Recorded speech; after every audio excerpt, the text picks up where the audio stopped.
Ai, Kaique, esse cara tem 100 bilhões de dólares, Kaique. Quem é esse cara? Quem é esse cara? Não temos muitas opções, Kaique. Eu acho que só tem uma opção. Ele é um grande investidor ainda. Não é só uma, mas sim. Quem é esse cara, Kaique? É, depois da vinheta. Ok, vamos segurar a audiência.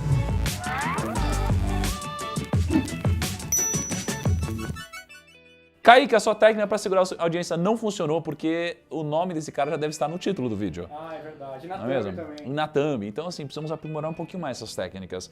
Mas... Warren Buffett! Quê? Não é isso? Você ia falar? Você tem que falar o Não, nome ia dele. falar pra você pedir pra galera curtir, porque quando você pede pra curtir, o pessoal curte mais que quando eu peço pra curtir. Ah, então galera, por favor, curte o vídeo. É muito importante pra nós e pra mim ganhar um aumento. E o Gui também ganhar um aumento, todo mundo ganhar um aumento. Porque aqui é meritocracia, então o aumento está ligado ao aumento de likes também de vocês. Quantos likes a gente precisa aqui pro Kaique ganhar aumento? Não fala isso, porque não, senão você sabe, os primos eles só querem que você ganhe aumento, para com isso. Não dá, não esquece isso daqui. Mas fica pra próxima, porque hoje separamos os 10 principais princípios de Warren Buffett. E antes disso, eu quero te contar um pouquinho sobre a evolução patrimonial do Warren Buffett. Dá uma olhada. Aos 14 anos de idade, ele tinha 5 mil dólares de patrimônio. Você tá com quantos anos hoje, Kaique? Eu tô com 25. 25. Aos 21 anos de idade, Warren Buffett tinha 20 mil dólares. Aos 26 anos, você faz esse ano ou no próximo? Esse ano. Esse ano? Aos 26 anos, ele tinha 140 mil dólares. Não é? Aí, aos 30 anos, 1 milhão de dólares. 1 milhão de dólares aos 30 anos. Estamos na frente do Warren Buffett, Kaique? Estamos na frente.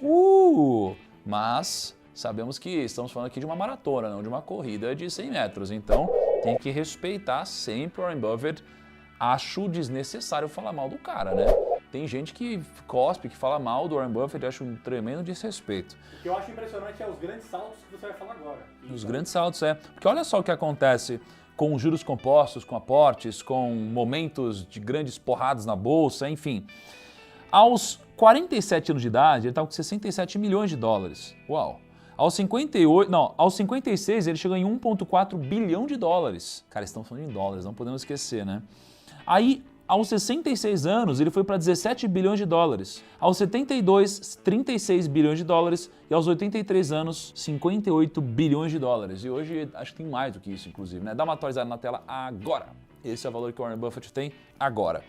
E o que é interessante aqui? Você vê que dos 14 anos até os 30 anos, são 16 anos. E ele foi de 5 mil dólares para 1 milhão. Então, sei lá, ele ganhou 1 milhão aqui de diferença, né? Mas se a gente for ver aqui de 72 anos para 83 anos, que dá 11 anos, um pouquinho mais, ele deu um salto de quase 25 bilhões de dólares. É muita coisa. Então, o dinheiro ele vai crescendo, multiplicando cada vez mais. E ainda bem que Warren Buffett, em vida, deixou um grande legado para nós, que são os 10 princípios que ele utiliza quando está falando de investimentos. E o primeiro de todos é o princípio mais clichê do mundo. Por que é clichê? Porque já falamos trocentas mil vezes, né? Então vai parecer um pleonasmo, mas qual é esse princípio, Kaique? Como se você já assistiu alguma vez as mais de 200 palestras que a gente já deu. Não perca dinheiro. Uau! Esse é o primeiro princípio de Warren Buffett. Regra número 1, nunca perca dinheiro. Regra número 2, nunca esqueça a regra número 1. Por que ele diz isso? Vale repetir. Por que ele diz isso? Se você perdeu 50%, você precisa de 100% de rendimento para recuperar. Então, 100 mil reais foi para 50 mil, para vir para 100 de novo, precisa de 100%. Se você perdeu 75%, você precisa de um ganho de 300%. Olha como vai ficando mais difícil. Se você perdeu 90%, você precisa de um ganho de 900%. Então, quanto mais você perde, mais difícil é recuperar. Por isso que o grande segredo é nunca perca dinheiro. Então, quando você passa por grandes crises, é importante você passar por elas de uma forma saudável, e não de uma forma alavancada, porque senão fica muito difícil você recuperar. Por exemplo, durante o Covid, a bolsa chegou a cair 50%. Se você caiu 80% durante esse momento, cara, é muito difícil você recuperar. A bolsa recuperou, mas se você perdeu muito mais que a bolsa, você precisaria tomar muito mais risco do que a bolsa para poder voltar ao patamar, a estaca zero, tá? Segundo princípio, e esse é um dos princípios mais incríveis do Warren Buffett, na minha opinião, é muito melhor comprar uma empresa maravilhosa por um preço justo do que uma empresa justa a um preço maravilhoso. E a história aqui é que Warren Buffett investia no que ele chamava de bituca de cigarro. A bituca de cigarro é aquela coisa que... Imagina você acha um charuto no chão. E esse charuto tem um último trago, Então você dá o último trago e jogou fora o charuto. E o que isso daqui significa? Que ele investia em empresas que estavam sendo negociadas a R$10, só que só o que ela te encaixa representava R$20 por ação. Então tinha um ganho, né? Tinha um espaço aqui para desbloquear valor. Mas era só isso. Né? Essa empresa não é que ela tinha um grande futuro, então não é que ela era uma ótima empresa. Era uma empresa intermediária a um ótimo preço. Tá? Então foi um pouco daqui que veio a história, porque depois que ele conheceu o Charlie Munger, ele ensinou, entre aspas, ou agregou, ou aprimorou a filosofia do Buffett, ou mudou simplesmente para essa. Em que não adiantava ele ficar procurando só empresas medianas a ótimos preços. Ele tinha que pegar grandes negócios, negócios perenes, negócios que iriam se multiplicar várias vezes a um preço justo. Terceiro princípio é: preço é o que você paga, valor é o que você recebe. Então a gente costuma errar num básico, a gente olha para o preço da tela e acha que é isso daqui que define a empresa. E não, isso daqui é um consenso de compradores e vendedores e que às vezes não reflete de fato o valor que a empresa tem. Então o Buffett em 2016, quando muita gente falava que às vezes a ação de Apple não é uma coisa muito legal, ele comprou $1 bilhão em ações de Apple, quando o PL da Apple estava em 11,51. E o earnings per share, né, então seria o lucro por ação de Apple, estava em 8,99. Hoje, o PL está em 25,01 e o earnings per share, lucro por ação, está em 12,75. Então ele ganhou nas duas pontas. O preço subiu e o earnings per share também. E o quarto ponto é: nunca invista naquilo que não conhece.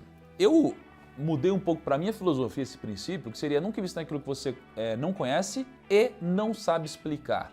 Por que eu adicionei isso daqui? Porque eu percebo que muitas pessoas às vezes acham que conhecem alguma coisa e quando elas vão explicar, elas não conseguem explicar. E quando você não consegue explicar, é o filtro de que você de fato não conhece sobre o negócio, tá? Por que isso daqui é importante para o Warren Buffett? Porque em 1999, ele disse uma coisa muito importante, justificando o fato de não investir em empresas de tecnologia. Na opinião dele, era muito difícil prever o long term, né, o longo prazo das empresas de tecnologia, por causa do fluxo de caixa, da noite para o dia uma empresa podia surgir, uma outra podia quebrar, era tudo muito rápido, ele não conseguia prever isso daqui. E ele dizia que isso aqui não estava no círculo de competências dele. E é muito importante esse conceito, porque ele diz que no mercado de ações, diferente no beisebol, por exemplo, você não precisa rebater todas as bolas, né? Você pode jogar na sua zona de conforto. Então, se você conhece muito sobre esse setor, é melhor você esperar para aproveitar oportunidades nesse setor do que tentar aproveitar em todos os setores se você não dominar todos esses assuntos. E ele entendia que tecnologia não era um superpoder dele, então ele simplesmente não investiu.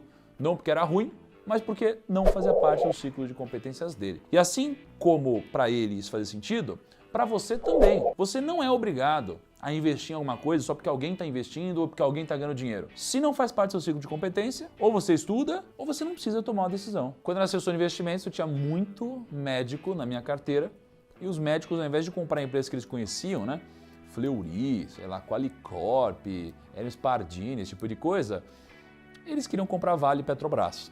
Coisa que eles, na maioria das vezes, não entendiam. Pessoal, vamos fazer um update aqui. É o seguinte, como que você está investindo hoje? Como você está se posicionando hoje? Qual foi a última operação que você fez na Bolsa de Valores? Ou, se foi na Bolsa de Valores, né? Pode ser na renda fixa, criptomoeda. Qual foi a última operação que você fez? Deixa aqui nos comentários para eu saber qual foi a última operação dos primos. Hashtag Skin the Game.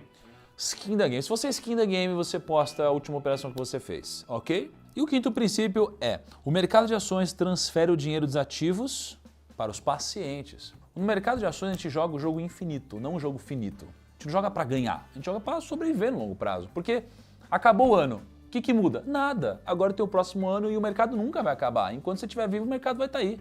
Não tem um fim, né? Então você tem que sempre pensar no longo prazo. E o que acontece é que os impacientes, eles tomam decisões muito rápidas, às vezes por um anseio emocional muito forte, e quando o emocional fala muito mais alto que o racional, na maioria das vezes é cagada. Então, Ibovespa no ano. Quando eu puxei aqui o vídeo, estava caindo 28,94%, hoje está caindo um pouco menos. E nos últimos 5 anos, 51,12% de rentabilidade. Então, é um pouco disso que a gente vê. Os impacientes, eles acabam dando dinheiro para os pacientes, é uma transferência de recursos. O vencedor no mercado financeiro não necessariamente é o mais inteligente, é o mais paciente e disciplinado. Sexto princípio de Warren Buffett. As pessoas fazem parecer que investir é mais complexo do que deveria. E de fato investir não precisa ser complexo. Inclusive poderia ser simples. Poderia ser simples, né? É que as pessoas elas querem complicar tanto. Eu acho que esse trabalho sendo feito pelos educadores financeiros publicamente está ajudando de alguma forma as pessoas. Mas o que eu vejo é que muita gente prefere parecer que, nossa, é o bambambam que entende pra caramba, do que de fato ensinar. Então, se você olhar para a carteira do Buffett, ó, ele sempre teve um pouco de caixa na carteira dele desde 2010 até hoje, ele tá aí e ele continua ganhando dinheiro. Né? Às vezes ganha um pouco mais, às vezes ganha um pouco menos, mas continua ganhando dinheiro. Tá? Você pode ficar comprando e vendendo opções, fazer um monte de operação alavancada, mas você não precisa fazer esse tipo de coisa. Você pode investir de uma forma simplória, assim como alguém compra um terreno. E se você tivesse muito conhecimento, você poderia investir muito melhor. Mas se você também não tiver e for um cara muito paciente, entender minimamente das coisas, no longo prazo você tende a fazer bons negócios. Seguindo alguns princípios simples, né? Diversificar sua carteira de investimentos, pulverizar um pouco o seu risco, rebalancear seu portfólio. De uma forma muito simples, sem um conhecimento muito profundo, você pode ganhar dinheiro no longo prazo. A questão é que, claro, quanto mais conhecimento, melhor. O sétimo princípio é incrível. Inclusive, acho que é um dos princípios mais poderosos do Warren Buffett, sabia? Olha só, previsões dizem mais sobre quem previu do que sobre o futuro. Porque a gente acaba colocando um filtro muito nosso sobre isso. E os fatos não vão mudar. Só que a gente interpreta eles da forma que a gente quiser. Então eu posso olhar para a taxa de juros e achar que tá bom, agora que a taxa de juros caiu, ou eu posso olhar e pensar que pelo fato de a taxa de juros estar assim, tá ruim porque o mercado já previu. Então assim, muita coisa pode mudar, cada um interpreta do seu jeito. Né? E o Ray Dalio, ele tem uma frase que complementa isso muito bem para mim. Ele diz que quem tenta prever o futuro através de uma bola de cristal está fadado a comer cacos de vidro. O futuro é incerto, não dá para prever o futuro. Se desse para prever o futuro, se eu pudesse prever com exatidão, eu poderia fazer uma operação alavancada com opções e eu ficaria bilionário da noite pro dia, entende? Então não é tão simples assim. Se a gente pudesse prever o futuro, a gente poderia transformar seu patrimônio em $1 trilhão rapidamente. Mas não é, eu não vejo nenhum trilionário por aí. Mas, por outro lado, mesmo não dando para prever o futuro, dá para se preparar para o futuro. E a forma mais simples para você se preparar para o futuro é diversificando sua carteira. Tendo um pouquinho em dólar, tendo um pouquinho em ações, tendo um pouquinho em renda fixa, um pouquinho em real estate e assim por diante. Talvez um pouco em investimentos exóticos, um pouco em criptomoeda, em ouro, enfim. Diversifique sua carteira, rebalanceia e você está preparado para uma crise. Pronto. Oitavo princípio, fazer nada às vezes é o certo a se fazer. Inclusive, quem disse isso no podcast aqui pra gente foi o Florian Bartonek.